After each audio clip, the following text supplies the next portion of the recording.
गणिताच्या पेपरमध्ये निबंध कितीही चांगला लिहिला तरी मार्क शून्यच मिळतात. काटकोन त्रिकोण जर शरद हो म्हणाला तर आपण हे नाटक करायचं. क्या बात आहे. हो असं त्यांनी मला सांगितलं. माझ्या आयुष्यात एवढी चांगली चांगली नाटकं केली, पण मला सगळ्यात अवघड वाटलेलं नाटक कुठलं असेल तर ते हे आहे. माझं आणि त्यांचं जमणं, तर जमणं अवघड होतं फार. आमचं डोकं फिरतं, त्यामुळे ते जमणं. नख वाढलं म्हणून कोणी बोट कापत नाही ना. हा संदेश आहे या नाटकाचा. प्रत्येक माणसाच्या आतमध्ये एक राम असतो आणि एक रावण असतो. कर्ण जर मोठा झाला तर सगळं संपतं, आणि कर्ण आहे तिथे प्रॉब्लेम आहे. अटॅचमेंटचा त्रास पण होतोय, डिटॅच झालं तरी त्रास होतोय. आईला मध्ये धरलं तर चावतंय आणि सोडलं तर पळतंय, अशी एक विचित्र अवस्था आहे. भारतात कुटुंब व्यवस्था ताकदीने उभी आहे. ही कुटुंब व्यवस्थेवर घाला घालायचा आहे. इंडस्ट्रीतली खूप कमी माणसं आहेत ज्यांना खरंच आपलं आणि खूप जवळचं असं म्हणता येतं, आणि या सगळ्या बेगडी दुनियेत तितकाच अस्सल, तितकाच सरळ असा असलेला एक कलावंत जो खूप मनातलं बोलतो आणि कायम त्याच्याशी संवाद साधताना खूप खूप असा फील जो आहे ना, तो त्यातला एक मायेचा आहे.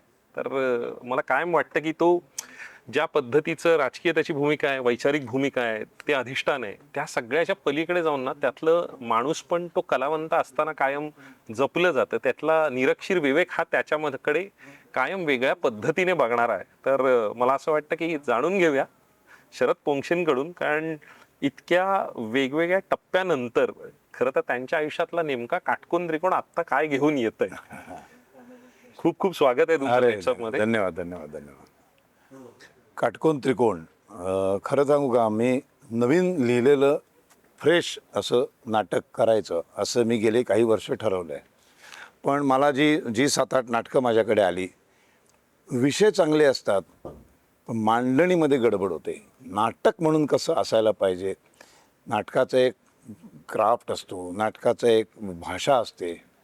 आपण साधं बोलताना पण म्हणतो काय रे नाटकी बोलतोस, तर ते नाटकी बोलणं म्हणजे नेमकं काय. तर जसं आत्ता आमच्या नाटकातली वाक्य आहेत की गणिताच्या पेपरमध्ये निबंध कितीही चांगला लिहिला तरी मार्क शून्यच मिळतात. आणि विवेक बेळेंची ती खासियत. येस. तर हे आता बरं, मी अशी नाटकं केली ना रे, म्हणजे प्रदीप दळवींची नाटकं 2 केली, कानेटकरांची नाटकं केली, म्हणजे दळवींची नाटकं केली, तेव्हा मला अशी बाळ कोल्हटकरांचं नाटक केलं, अशी भाषा असं सुंदर असंच सवय लागली. साहित्यपूर्ण पल्लेदार वाक्य अशी सगळी. तर सायम मला पंचपक्वान्न खायची सवय लागली. त्यामुळं मग मला त्याचं झेपत नाही. मग मी सांगतो नको रे यार, हे नको, विषय चांगला आहे पण तिचं लिहिलेलं नाही आहे चांगलं. आणि मग पुन्हा मी जुनंच नाटक केलं पुरुष, मग मी पुन्हा हिमालयाची केलं. मग आता ठरवूनच टाकलं की आता नाहीच करायचं जुनं नाटक. पण काही केलं, काही येतच नव्हतं चांगलं. आणि मग पुन्हा मला अजित मागे एकदा बोलला होता मला तो की तू मोकळा असेल तेव्हा सांग. मग अजितला फोन केला, म्हटलं काय तुझ्या डोक्यात आहे का अजून. म्हणजे तू आहेस का, म्हटलं हो.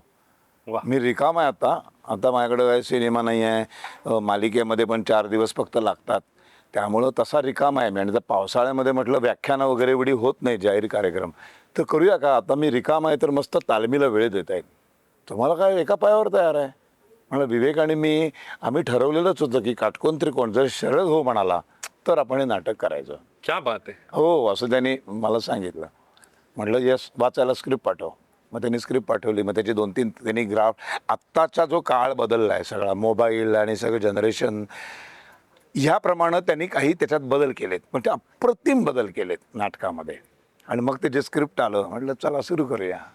या सगळ्यामध्ये काही पूर्वीचं महाराष्ट्र कल्चरल सेंटरने केलेलं, गिरीशने बसवलेलं, गिरीश जोशीने, विवेक बेळेंचं लिखाण, आता अजित भुरे शैलीत ह्या सगळ्या गोष्टी येत आहेत. हो.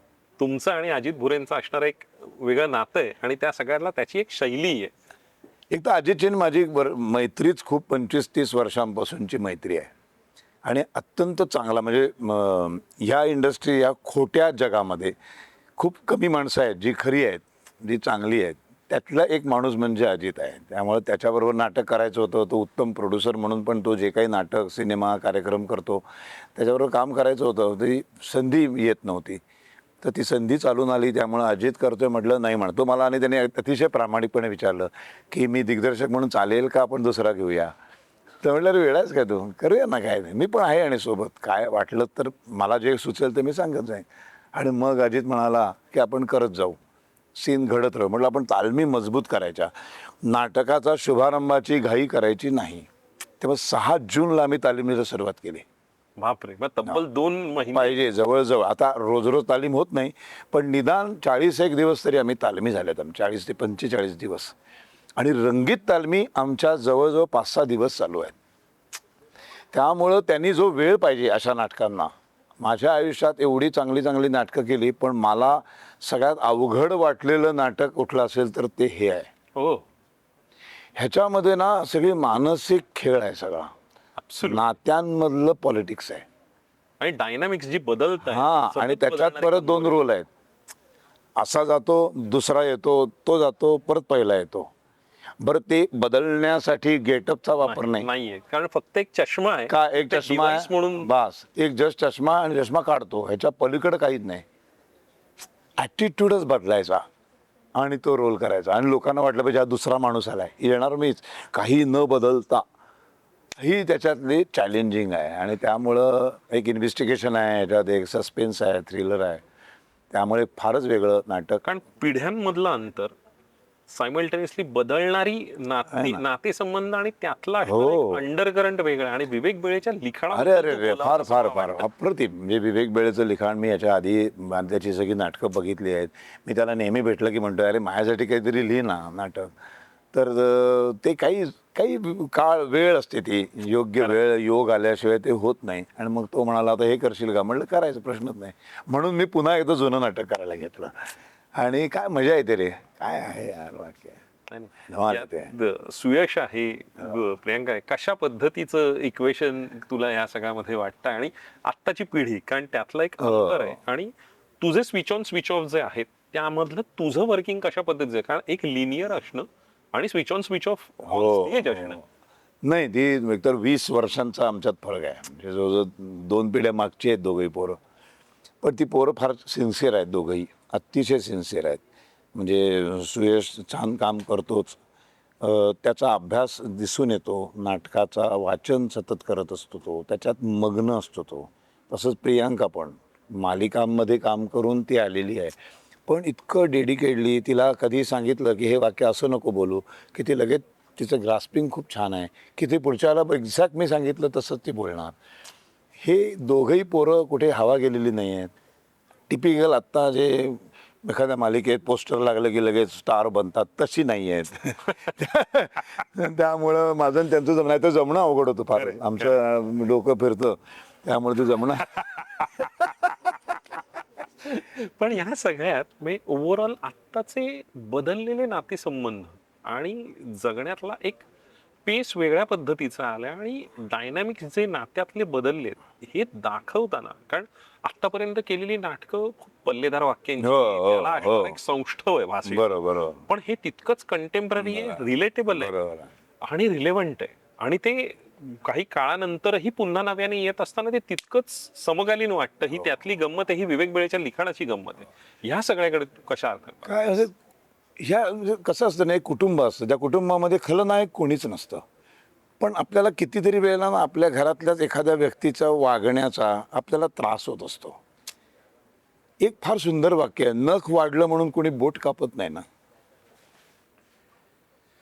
हा संदेश आहे या नाटकातला, की एखाद्या माणसाचं नाही पटलं आपल्याशी, आपल्याच घरातल्या, आणि तू घरातल्या तुझ्या बायकोला, मुलांना, ज्यांना जन्म दिलाय त्या पोरांचं कधी कधी आपलं पटत नाही.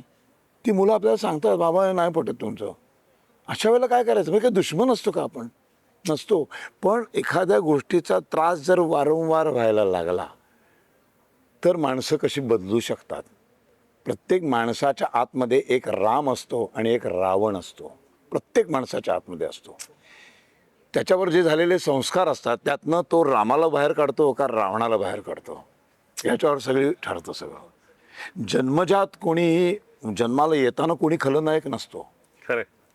घडत जातं आजूबाजूचं वातावरण, बदलणारी परिस्थिती, ज्या ज्या संकटांना, ज्या ज्या या गोष्टींना आपल्याला सामना करावा लागतो, त्याच्यातून बदलत जाणारे विचार आणि घरातली 4 माणसं वेगवेगळ्या विचारांची होतात आणि मग त्यांचं एकत्र राहणं किती मुश्किल होऊन बसतं.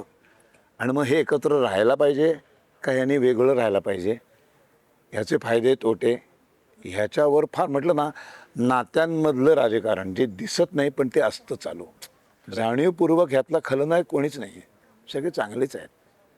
आणि मग त्यांना आरसा दाखवणारा एक माणूस येतो या नाटकात आणि तो त्यांना आरसा दाखवून जातो. आणि त्यातलं नावातलीच गंमत जी आहे, काटकोन त्रिकोण त्रिकोण आहे आणि त्यातला कर्णही तितकाच महत्वाचा आहे हो. आणि दोन्ही बाजूही तितक्याच महत्वाच्या आहेत आणि त्यातला अंशही तितकाच. आणि सगळी नाती पायथागोरसच्या सिद्धांताने सोडवता येत नाही. आणि काटकोन त्रिकोणाची गडबड अशी आहे की कर्ण जर मोठा झाला तर सगळं संपतं आणि कर्ण आहे तिथे प्रॉब्लेम आहे, हे महाभारतापासून आपण शिकलो. वा वा वा. त्याच्यामुळं हे कर्णाशी सामना कसा करायचा हे नाटक शिकवतं. आणि अक्षर मी लिहून देतो की प्रेक्षकामधल्या प्रत्येक माणसाला हे नाटक बघून जेव्हा घरी जातील तेव्हा ते त्यांच्या आईवडिलांना जवळ घेतील. त्यानंतर ते ठरवतील की रोज 5 मिनटं तरी आपल्या म्हाताऱ्या आईबापांच्या बरोबर बसलं पाहिजे, त्यांना स्पर्श केला पाहिजे. मायने जवळ घेतलं पाहिजे. हे मस्ट आहे. कोणी कधी जातील सांगता येणार नाही ते. पण एक गेल्यानंतर मिठी मारणं बरोबर आहे, absolutely. फार गरजेचं आहे. त्यांना काही नको असतं. आणि ते इतकं सटली विवेक बेळेंनी सांगितलंय. फार अफलातून लिहिलंय त्याने ते. नाही, ह्या सगळ्यात ओव्हरऑल ही आत्ताची काळाची गरज आहे असं वाटतं तुला, की ऑफकोर्स. एक आत्ताच्या घडीला एक तसं एक डिटॅचमेंट आहे आणि तरी एक अटॅचमेंट आहे. हे जे काय कॉम्प्लेक्स हो हो हो नातं अगदी होऊन खूप छान बसलंय. बोललास तू. डिटॅचमेंट आणि अटॅचमेंट दोन्ही आहे. अटॅचमेंटचा त्रास पण होतोय, डिटॅच झालं तरी त्रास होतोय. च्या मध्ये धरलं तर चावतंय आणि सोडलं तर पळतंय, अशी एक विचित्र अवस्था आहे. कारण कुटुंब आपण- व्यवस्था मोडकळीला यायची परिस्थिती आहे आपल्याकडं. कारण आपण आपल्या व्हॉट्सअपच्याच कप्प्यामध्ये वेगवेगळे असतो. असतोच की. अशा ह्याच्यामध्ये ते आत्ताच्या त्यामुळं घडीला ते आणि नातीच्या पद्धतीने बदल. बरोबर. आणि अजितने हे बसवताना इतकं मोकळं ढाकळं आम्हाला इतकं फ्री हँड दिला की मुवमेंट असेल तर तुला वाटतंय का इथून बोलत इथे जावं, तर जाऊन बघू. आम्ही असं बसवलंय हे नाटक अजितने. वा. हां, म्हणजे तो ठरवून आला, आज मुवमेंट आहे, हा उठला, ह्या वाक्याला इथपर्यंत चालत आला, असं साधारण करतात तसं नाही केलं त्याने. बसा तुम्ही दोघं, सुरू करा. समजा वाटलं बसूनच बोलावं आणि ते तेवढं धरून ठेवतंय तर कशाला उठायला पाहिजे? हम्म. गरज नाही उठायची. आपण कितीतरी वेळा घरामध्ये असे बसून तासन तास गप्पा मारतो. खरंय. असं करून रोज उठून असा इकडे खोळ्यासारखा असा रस्त्यात घरामध्ये असे मध्येच अधांतरी असे कधी उभे राहत नाही आपण. ऍब्सोल्युटली. ह्या तिथल्या स्वाभाविकपणा आणि सहजता ती. तिथे सहजपणे जे जिथे वाटेल उठून बसावं, इकडे उठावं, हे घ्यावं. आता तसं का तशा पद्धतीने तो वेळ दिला गेला, छान तालमी केल्या गेल्या, त्यामुळे मजा येईल नाटकात. आणि प्रदीप मुळेंचं नेपथ्य याच्यावर अरे बोलावंच. ते तर काय आमचं नथुरामपासून मी त्यांचं बेईमान त्यांनी माझं हे केलं होतं. त्यांनी लहानपण देवाचं नेपथ्य, खूप नाटकांची माझ्या त्यांनी नेपथ्य. आणि फार त्यातला एक फारच बुद्धिमान काटकोन त्रिकोण मधला त्रिकोण या आहे ना. पद्धतीने प्रत्येक त्यांनी ठिकाणी त्यांनी तो आणलाय. कारण त्यांनी हा विचार केला की मॅथमॅटिक्सची प्रोफेसर राहते या घरात आणि नवरा आहे वकील, त्या दोन्हीचं एक कॉम्बिनेशन केलंय त्यांनी संपूर्ण खरंय, घरामध्ये. खरंय. आणि आणि त्याच्यात हे जे 3 पर्टिक्युलर हे लावले हे फार आहेत, हे फार महत्वाचे आहेत. खरंय खरंय. आणि त्याला छोट्या छोट्या गोष्टीत मामाचा जो सेन्स आहे मुळे, नाही. प्रचंड बुद्धिमान माणूस, प्रश्नच नाही. नाही नाही. आणि ह्या सगळ्यात म्हणजे नाटकाच्या पलीकडचा एखादा प्रश्न विचारला तर चालेल? अरे जो ऑफकोर्स. आत्ताच्या सध्या म्हणजे काय? परिस्थितीवर प्रश्न म्हणजे ज्या पद्धतीचं आत्ताचं वातावरण आहे ह्याच्यात नेमका काटकोन त्रिकोण कोणाचा झालाय आणि कसं झालंय, काय सगळं या सगळ्याबद्दल वाटतंय म्हणजे ओव्हरऑल ह्या परिस्थितीकडे बघून तुम्हाला खूप वाईट चालू आहे. माझा जो काही अभ्यास आहे भारतीय इतिहासाचा, भारताच्या संस्कृतीचा, तर आत्ता असंख्य फार पुरातन संस्कृतींना संपुष्टात आणण्यामध्ये जगाला यश मिळालेलं आहे. आणि आता सगळ्यांचं टार्गेट भारतीय संस्कृती, भारतातली जगातली सगळ्यात पुरातन सनातन हिंदू संस्कृती, ह्याला टार्गेट करून ही कशी संपवता येईल. आणि ही संपवायची असेल तर ह्याची सगळ्यात ताकद आहे कुटुंब व्यवस्था. आजही भारतात कुटुंब व्यवस्था ताकदीने उभी आहे. ही कुटुंब व्यवस्थेवर घालायचा आहे. आणि त्या पद्धतीने सगळे प्रयत्न चालू आहेत. निश्चित. आता जे खूप भयानक चालू आहे. दिल्लीतलं जे आंदोलन आहे विद्यार्थ्यांचं, त्या सगळ्याकडे तुम्ही कशा अर्थानं पहा?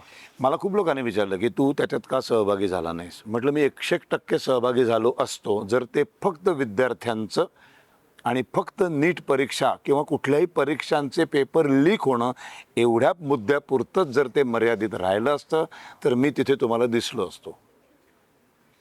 त्याच्या खांद्यावर बंदूक ठेवून इतर राजकीय पक्ष सगळे राजकीय पक्ष जेव्हा तिथे यायला लागले, म्हणजे केजरीवाल तिथे येतो तर त्या केजरीवालचं सत्ता असलेल्या पंजाबमध्ये सुद्धा पेपर फुटला. काँग्रेसवाले तिथे येतात, त्या काँग्रेसच्या कर्नाटकात सुद्धा पेपर फुटला.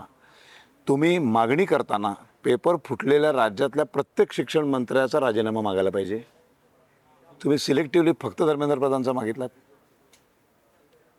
तुम्ही का नाही केजरीवाल स्टेजवर आले त्याला का नाही म्हणालात तुम्ही की केजरीवाल साहेब तुम्ही प्लीज येऊ नका, यायचं असेल तर आधी तुमच्या मंत्र्याचा राजीनामा घ्या आणि मग स्टेजवर या. तिथे तुम्ही सीता का पती आणि हे तुम्ही माझ्या रामाची खिल्ली उडवता. ज्या व्यासपीठावर कुठलाही पक्ष असू दे, माझा हिंदू धर्म, माझ्या देवदेवता, माझी संस्कृती, माझी परंपरा यांची टिंगल केली जाईल अशा कुठल्याही व्यासपीठावर, अशा कुठल्याही आंदोलनाला मी आयुष्यात कधीही पाठिंबा देणार नाही. आंदोलनाचा विषय काय? पेपरफुटी. तुम्ही पेपरफुटीला घेऊन फक्त बोला. बहुसंख्य असलेल्या हिंदू धर्माचं आम्ही पूजा करतो रामाची रोज. तुम्ही व्यासपीठावर टिंगल करता. तू अभिजित विपके त्या कामरा का कोण तो रामाची टिंगल करताना टाळ्या वाजवतोस तू. तुम्हाला सांगता येत नाही ह्याच्यासाठी माझं आंदोलन नाही आहे हे तुम्ही इथे नाही बोलायचं. अब नाम रहेगा अल्लाह का, काय संबंध? आणि याला धार्मिक किंवा जातीय रंग संबंध नाही ना तुमचं आंदोलन. मग आम्ही काय यायचं त्या आंदोलनामध्ये? म्हणून मी अशा आंदोलनाला मी जाणार नाही कधी. सवालच येत नाही. क्लिअर आहे माझं. कोणी काय मला शिव्या द्यायची देऊ देत. पण आता ओव्हरऑल असणारा एक वेगळा गट आहे जो सतत तुम्हाला तुमच्या विचारसरणीला अपोज करणार आहे आणि त्याच्यामध्ये आत्ता वाढ होते आणि ही डेलिब्रेट होते असं वाटतं. हो, इतिहासाचं वाटोळं ज्या पद्धतीने चालू आहे. आम्हाला टिपू सुलतानवर दिल्ली दूरदर्शनवर मालिका दाखवतात. आम्हाला वाटतं Tipu Sultan the great warrior होता. खरा इतिहास आत्ता कळायला लागला आम्हाला. अशा सगळ्या गोष्टी आहेत रे. हे सगळं तुम्हाला संपवायला सुरू झालेलं आहे. निश्चित. Yes. धन्यवाद. आणि या सगळ्यामध्ये काटकोन त्रिकोणला खूप साऱ्या शुभेच्छा अरे, आणि आणि मनपूर्वक शुभेच्छा. रसिक हो, यांच्या माध्यमातून सांगतोय नक्की या बघायला तुम्ही. तुम्हाला तुमचं नाटक वाटेल, तुमच्या घरातलं नाटक वाटेल. आणि मला निश्चित खात्री आहे की तुम्ही ज्या वेळेला स्टेजवर येता तो असणारा स्पॉटलाईट स्वतःवर उजळताना तुम्ही सहकलाकारांनाही तेवढंच सोबतीने घेऊन चालता आणि प्रेक्षकांशी एक वेगळं नातं निर्माण करता. ही तुमची विश्वासार्हता आहे. त्याच्यावर त्याच्या पाठीशी लेट्सअपचे प्रेक्षक कायम उभे राहतील. आणि इतक्या आपलेपणाने बोललात त्याबद्दल धन्यवाद. शरद खूप खूप Yes, आभार आणि yes, wish you love luck and success. Thank you thank you thank you thank you. Thank you. Social मीडियाच्या भाऊ गर्दीत विश्वासार्हतेने चकाकणारे नाव म्हणजे लेट्सअप मराठी. सगळ्यांना, सगळ्या नागरिकांना ती स्पीच, ती right लेट्सअप वरील मुलाखती म्हणजे विचारांचा खजिना. त्यानंतरच्या निवडणुकीमध्ये मला सोडून गेले. बातम्या केवळ वस्तुस्थिती सांगणाऱ्या, न प्रोपोगंडा, फक्त जनतेचा अजेंडा. क्योंकि आने वाला कल जाने वाला है, जाने वाला कल आने वाला है. राजकारण, मनोरंजन असो की क्रीडा क्षेत्र, महाराष्ट्राची स्पंदने संवेदनशीलतेने टिपणारे माध्यम म्हणजे लेट्सअप मराठी. जगासोबत एक पाऊल पुढे राहण्यासाठी लेट्सअपचे ॲप, सोशल मीडिया आणि वेबसाईट सोबत कनेक्टेड रहा.